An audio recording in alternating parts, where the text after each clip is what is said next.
Hello বন্ধুরা, সকলে তোমরা কেমন আছো? তো আমি তোমাদের কাছে ছোট্ট একটা ব্লগ ভিডিও নিয়ে হাজির হয়ে গেছি।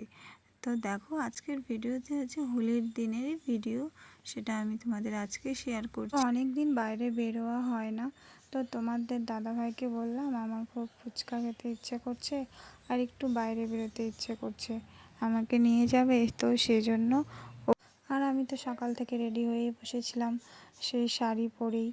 আমি শাড়িটা ছাড়ছিলাম না, ভেবেছিলাম পরে আবার রং টং লাগবে নাকি, তো এই এক শাড়ি পরেই থেকে গিয়েছিলাম। তো পরে আর রং খেলেনি, আর কেউ দেয়নি। তো তোমাদের দাদাভাই বাইকটাই পরিষ্কার করে নিল, মুছে নিল, নিয়ে তো আমরা দুজনে বেরিয়ে গেলাম। নাই নাই করে 3 মাস পর বাইরে বের হলাম। আসলে বাইরে বের হওয়া হয় না, তোমাদের দাদাভাই খুব একটা সময় পায় না আমাকে নিয়ে বের হওয়ার, কারণ ওর এখন প্রচণ্ড কাজের প্রেশার চলছে। তো সেই জন্য আর আমাকে একা একাও বেরোতে দিতে চায় না, ভয় পায়, জানি না কেন। তো দেখো, খুব ভালো লাগছে, ভীষণ ভালো লাগছে, অনেক দিন পর বাইরে বেরোলাম, খুব ভালো লাগছে, মানে অনেক অনেক অনেক ভালো লাগছে। আসলে বাইরে বেরোয়া হয় না, তো তাই বেশি একটু ভালো লাগছে।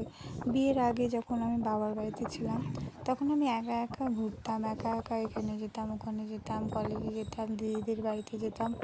আর বিয়ের পরে একদমই ঘরবন্দি হয়ে গেছি, যে কোথাও বেরোতেই পারি না, কারণ এটা নতুন শহর একটা আমার কাছে, আর একা একা সেজন্য বেরোতে দিতে চায় না। তো ঠিকই আছে, তবুও একটু মাঝের মধ্যে নিজের খারাপ লাগে, ঘরে থাকতে থাকতে বিরক্ত চলে আসে, মন খারাপ লাগে, শরীর খারাপ লাগে।